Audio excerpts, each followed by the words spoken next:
Oh, the joys of CGA color.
I had a feeling last week's hint would stump everyone.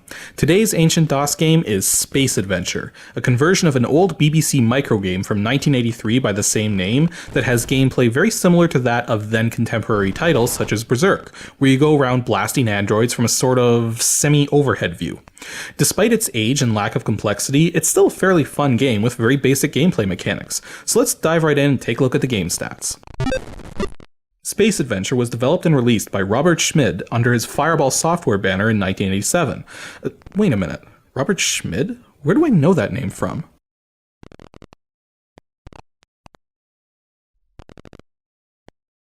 Oh yeah, he helped beta test Star Mines 2 when I reviewed it way back in episode 4.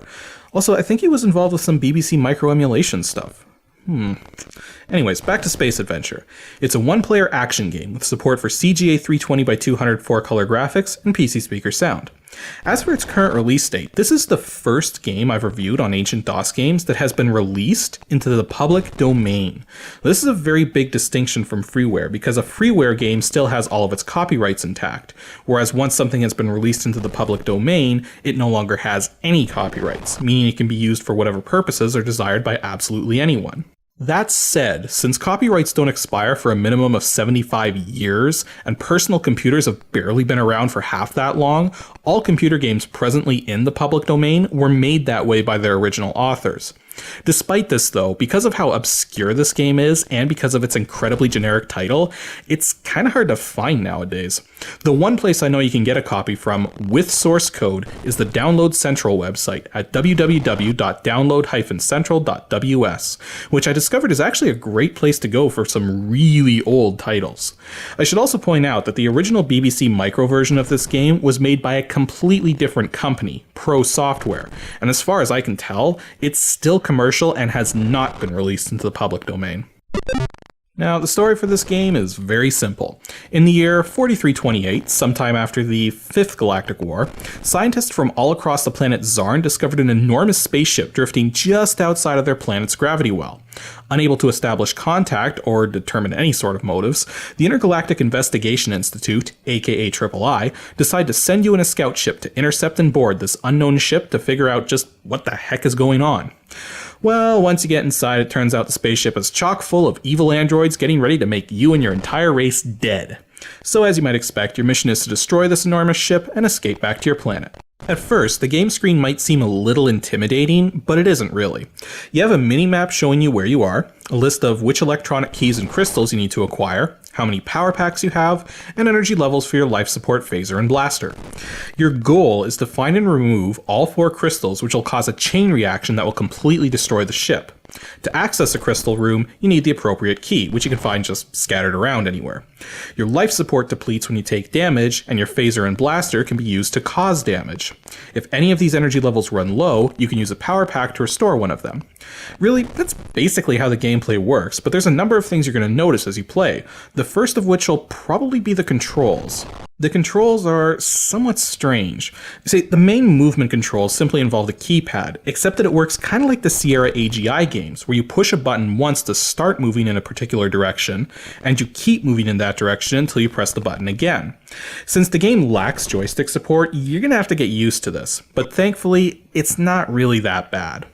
Spacebar is your fire key, which is also pretty standard, but the rest of your actions for restoring energy and switching between the phaser and blaster are done with the function keys, which made sense back in the days of having the function keys lined up along the side of the keyboard, but considering keyboard layouts nowadays, you're probably going to want to remap them with the DOSBox key mapper.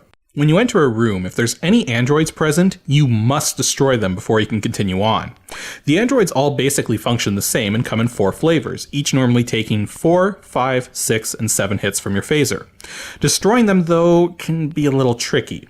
You can only have one shot in the air at once, and if you miss, you have to wait for the shot to clear the screen before you can fire another.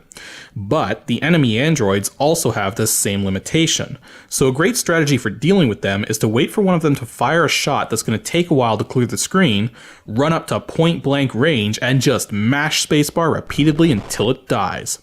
Although this strategy can backfire, considering how slow all of the shots move, I feel it works better than trying to hit the androids from long range, and is a much faster approach too. Not to mention it's surprisingly hard to dodge the shots that the enemies fire at you. But as you fight off the androids, you're going to notice your energy levels running dry.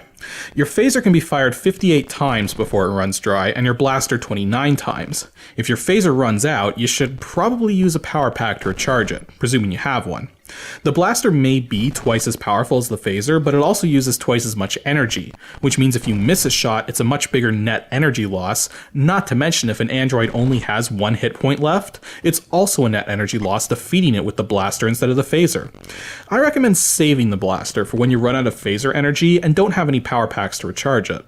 But then you also have to worry about life support, because if you get hit enough times, you will die. So when your life support is low and you have more than 1 power pack on hand, you should probably recharge it. I say more than 1 power pack because if you run out of phaser energy, blaster energy, and power packs all at the same time during combat, you have no way to continue the fight and are instantly killed. So if you only have a single power pack available, it's extremely important to keep it ready for recharging your phaser. If, however, you have a full stock of 4 power packs and find yet another one, then it's usually a good idea to burn off your blaster energy into some androids, recharge your blaster, then go back and get the power pack you missed so you can keep your total energy as high as possible. Now, considering you have to find power packs and that you're pretty much guaranteed to travel to every single room in order to win this game, it actually comes down more to luck than to skill. From what I can tell, certain areas are more likely to have enemies than other areas, and learning where those spots are can help you to collect power packs more easily. But there is a lot of random chance in the placement of everything, so sometimes you'll be doomed to failure no matter what skill level you play on. Oh yeah, the skill levels. There's 3 skill levels you can choose from: Novice Beginner, Experienced Explorer, and Space Warrior. The first 2 skills are almost identical, except that the androids fire less often at a Novice Beginner than they do at an Experienced Explorer. On the other hand, the Space Warrior skill is a significant jump, as the androids all have an extra hit point, and up to 3 can be found in a single room, rather than just 1 or 2. If you want the highest score possible, though, you need to win the game on the Space Warrior skill. And yeah, that's really all there is to Space Adventure. It's not a long game, and it's nothing spectacular, but it's surprisingly fun despite its simplicity, and it's worth a go at least once if you like really old titles or are a fan of games like Berserk or Robotron. Heck, I'd much rather be playing this instead of the DOS version of Volfied. DOSBox settings are also pretty simple. Since the game's internal timing is nothing more than a selectable delay, you can't use the auto or max settings for the cycles, so I recommend a fixed value of about 500, give or take depending on how fast or how slow you want the game to go. Now, if you want the speed to be more balanced, what you can do is set a high cycles count like 10,000 and use the game's internal delay setting to slow things down.